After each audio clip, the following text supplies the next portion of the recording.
All right, Nadia here from Addicted Magazine with the wonderful Serena Ryder. How are you, Serena? I'm awesome. That is great to hear. Did you go to the MMVAs last night? How are you feeling today? I did not. Oh, good. And I had my whole family over for a Father's Day barbecue, and I feel like shit today. I was gonna say that sounds so nice and wholesome, but clearly your family is much cooler than mine. That's so much fun. Well, thank you very much for taking the time to chat with us despite feeling like shit. It's much appreciated. No problem. It's my So, pleasure, actually. I'm just chilling today, so it's good. awesome. Fantastic. Well, since you brought up family, I know that you've been making music since you were a very, very little kid, so I'm sure you grew up in a very musical house. What was it that turned you on to music in the first place? Well, it was definitely my parents. My biological father was from Trinidad, and he was Mm. in a calypso band called the Tradewind. And my mom was a go-go dancer and a backup singer and a tambourine player when she was young, and traveled around Canada with different bands and stuff. And so that's kind of what started me. They did. You have the coolest parents ever. Your mom was a go-go dancer. That's incredible. It is incredible. Oh my Yeah. God. Tell me you've got lots of photos of this kicking around. I don't. I wish I did. That would I be have a few though. She's got a pretty killer beehive, and she's on my piano. I've got a piano, a Pearl River white piano in my parlor in my house, and That it's sounds just gorgeous. slayed with covered with photos of people I love. Oh my God, that's amazing. That's got to be super inspirational. Do you sit down to write generally at the piano with the guitar? Like what's your method or if you have one? Hey, I don't have one. I just started learning how to play piano a couple months ago. My fiance has been teaching me, and it's been amazing, amazing to discover a new instrument when you're in your 30s. It's like, what? Oh, for Really? sure. How are you finding Yeah. that process? Like piano's got I to be challenging.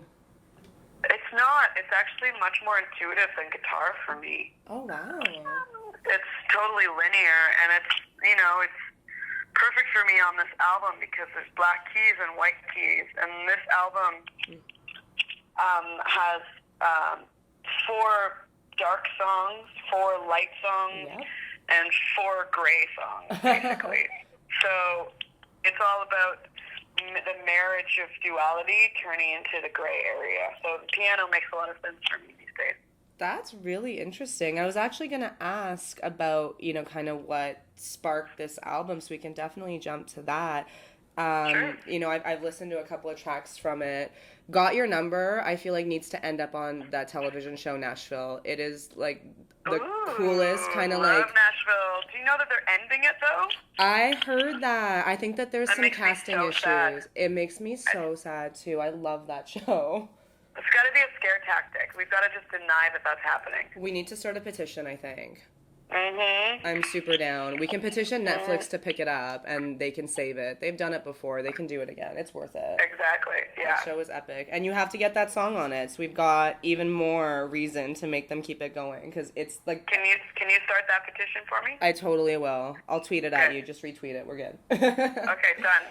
Honestly, I love that track, but definitely in the few songs that I heard, I definitely heard that duality of which you speak. That song is, while it's very powerful and obviously comes from a very, feisty, strong Yeah. place. It's Yeah. upbeat, it's fun, but then there's a couple other songs that I definitely felt some of that darkness. It really kind of harkened back to harmony for me. So, are you kind of in that place of duality, or like coming out of something, going into something else? Like, what is it that's inspiring this new album? I feel like I'm kind of in the place where I'm engaged to be married to the gray. I feel like I'm in the position where I'm literally engaged, and I'm emotionally engaged. Yeah. I got engaged to my fiance with a tattoo of the symbol that is going to be on my record, which is a triangle, and the left side is white, the right side is black, and the bottom of it is gray. Oh wow.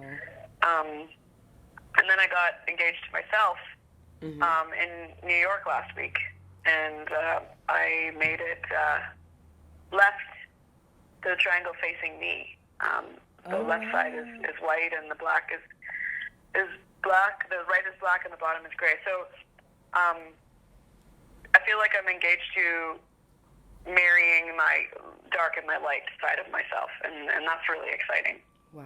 I love even just that term, like getting engaged to yourself. I feel like, so many people spend so much time seeking out completion in others, and it's a really, really strong and powerful thing to do, to seek it within yourself and to embrace, and everybody has that duality, the darkness and the light and everything that's in between. And I think that's really, really inspirational. And I hope people take that from that term, is that, finding you within yourself is the key to really becoming who you're meant to be, and then everything else seems to fall into place around it. And I mean, you've come so far and you've done so many amazing things, so I'm sure part of that process is what's kind of led to this, and so that's awesome. Absolutely, yeah, it's quite the amazing journey. That's really cool, and congratulations on being engaged twice. That's awesome. Thank you! So, that's actually a really great kind of segue into my next question, just that evolution, that personal evolution, and as well, obviously, that sonic evolution that you've definitely gone through. Like, I've been following your music for years and years, and, with every album, with every song even, things, kind of shift and change, and you've got so many different aspects to your sound. What has that transition been like from kind of your early, more raw, folksy days to some of this really, intense and complex music that you're making now? Well, it's been a long journey and like lots of different directions and roads and circles and figure eights and all these different things. And I've been very much kind of treating it as like a turtle's journey, slow and steady wins the race. And yeah. That's slow burn. Yeah, absolutely. And I think that's really important to me right now, is to kind of just be as slow as possible. Because I started doing shows and stuff when I was like 8 years old. Mm-hmm. And I'm 33, so, you do the math because I'm shit at math. But, it's been so a long am I, time. but it's a while. It's a while, yeah. And it's been a beautiful, terrifying journey, and satisfying as well, That's, well, you know what, and it translates very, very well musically. Like, you can hear that evolution, and you can hear how far you've come, and also, a lot of your music, even some of the newer stuff, really kind of touches back to those early days, so you're still definitely staying true to your origin, which is really, really great to hear. Like, who would you say, I always find it kind of cheesy to ask that, like, influences question, but it always intrigues me to know who musicians who make music that I love, like, what music do they love? So is there an artist, is there, a song, is there something that you found really influenced you and drove you? There was a lot. So all of the music that my parents listened to was the first influences that I had. Just like anyone's life, that their first influences came from their parents. Mm-hmm. But my biggest influence right now is Sia. Oh, wow. That's very cool. Her voice is insane. Yeah, she's the best. I've been listening to her for a long time as well. And do you know the song Breathe? She released it probably. I look into it, because her voice is a little bit kind of deeper. It actually kind of reminds me of yours a little bit there. Like, she's got such, like, you guys both have really incredible range, and there's such a raw, powerful quality to both of your voices where, you sing with emotion. Like, it's not just about, opening your mouth and a big sound comes out. It's about what that expresses, and I really love that. I love that. The way both of you sing. Yeah, definitely check out some of her early stuff. She's been around for a long time, and she makes really awesome tunes. Speaking of your voice, I adore your voice. I love that raspiness to it. Thank you. You have one of the coolest voices, female voices, absolutely, in music. So is that, like, did that just come out? Did you cultivate that at all? Like, can little girls turn themselves into baby Serena Ryders and make awesome music too? Yeah. What do you do? They can.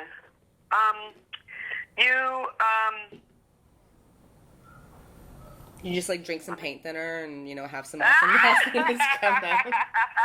I heard that joke about Peter from July Talk once, he like joked that he just drinks a pint of gasoline every morning, and that's how he sounds that way. Of course, he probably does. Right. Yeah, I mean, everyone has their own unique voice, Yeah. for sure.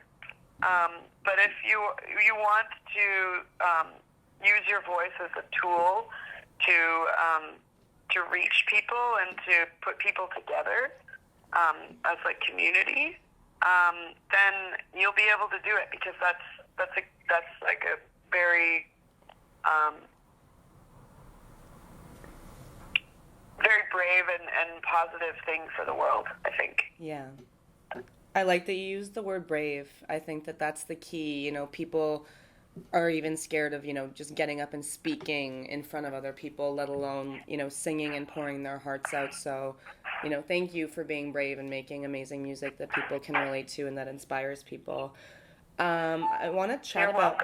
welcome. You're awesome.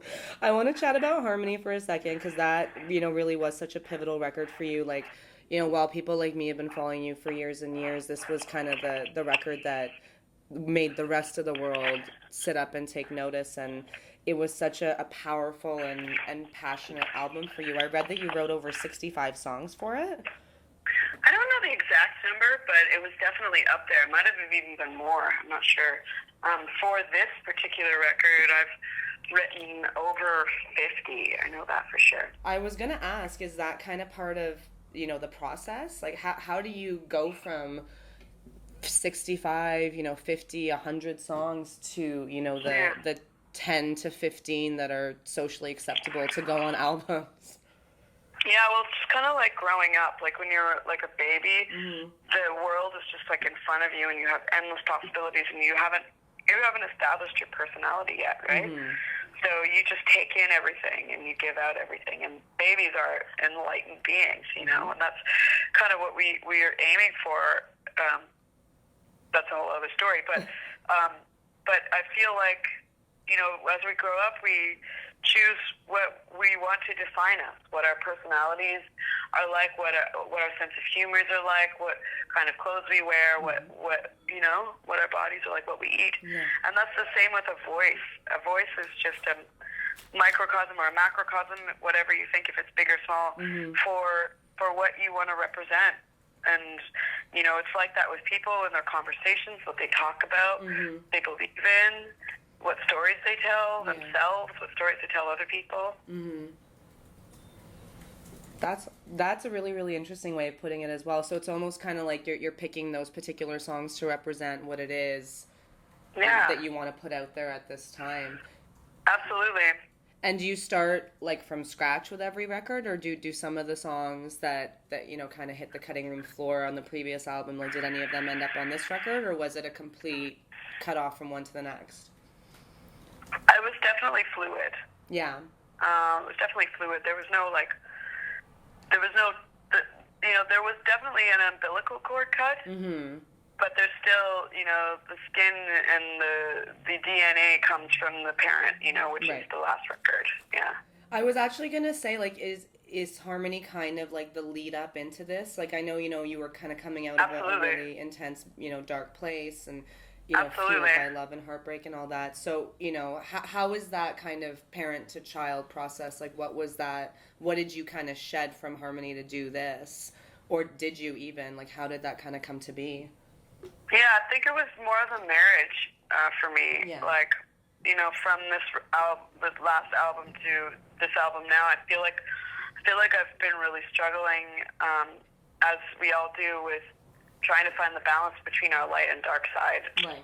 You know, and so many people end up going way too far to the dark or way too far to the light. And I feel like with this record, I've really been conscious about embracing both and feeding both wolves, and you know. Yeah, feeding both wolves. That's a really beautiful metaphor. I can picture that. Yeah, it's actually what I based the record on. So it's why the album name is Utopia, is because it comes from a First Nations parable about two wolves. There's a dark wolf and a light wolf, and they're battling inside of all of us. And the one you feed is the one who wins. Right.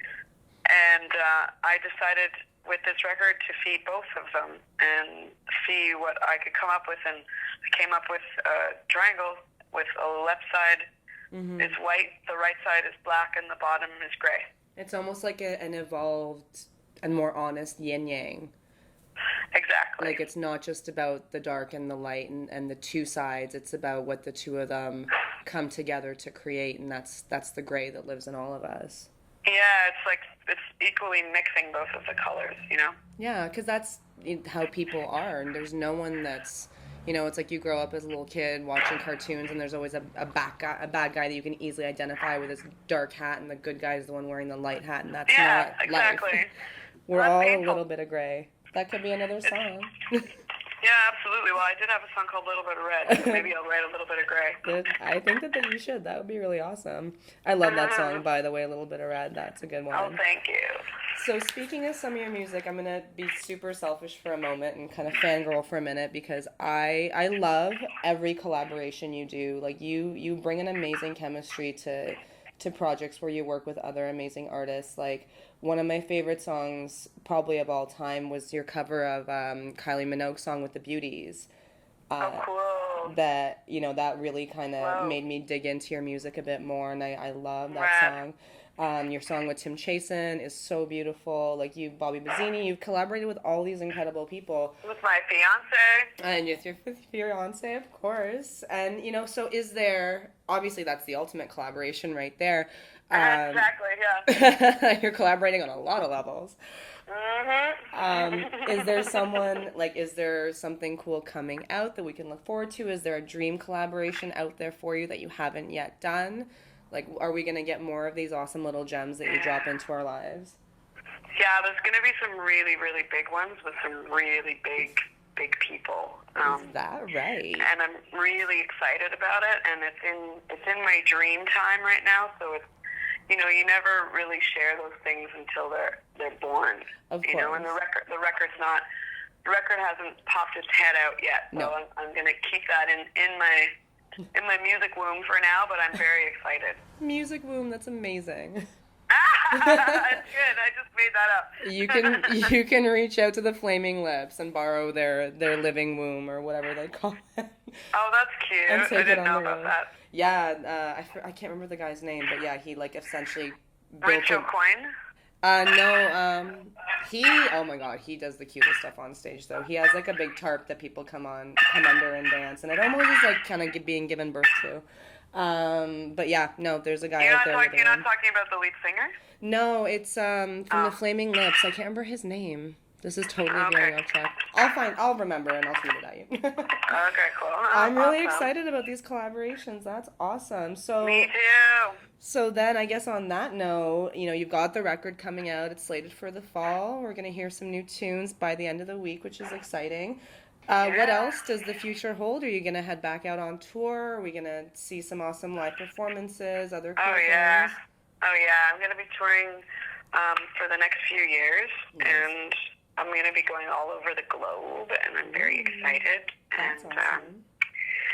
Yeah, I can't wait, but I have to, so I will. Well, I'm sure there's a lot keeping you busy in the meantime. Oh, yeah. When's the wedding date? Have you guys picked a date yet? Next year. Oh, nice. So there you go. Yeah. Lots of stuff in the future for you. That's amazing to hear, and I'm very, very excited for all this awesome new music. Generally with these, I always wrap up. Our magazine's called Addicted because, we wanted to really highlight. Obviously, we take addiction very seriously. It's a very serious issue, but there are lots of positive addictions out there that drive people to accomplish amazing, absolutely. wonderful things. Yeah, exactly. Glad you see it that way, because my question for you is, what would you say that addiction is for you? If you had to pick one. It's my journey inward. Yeah. Yeah. That's beautiful, and I wish more people would say that. I think a lot of us could stand some inner reflection, and especially if it can turn out awesome results like some of the work that you're putting out there. So I definitely commend you for that. Thank you so much. Thank you so much, Serena. It's been wonderful chatting with you. You are a treasure. You're welcome. Cheers. Cheers. Take care.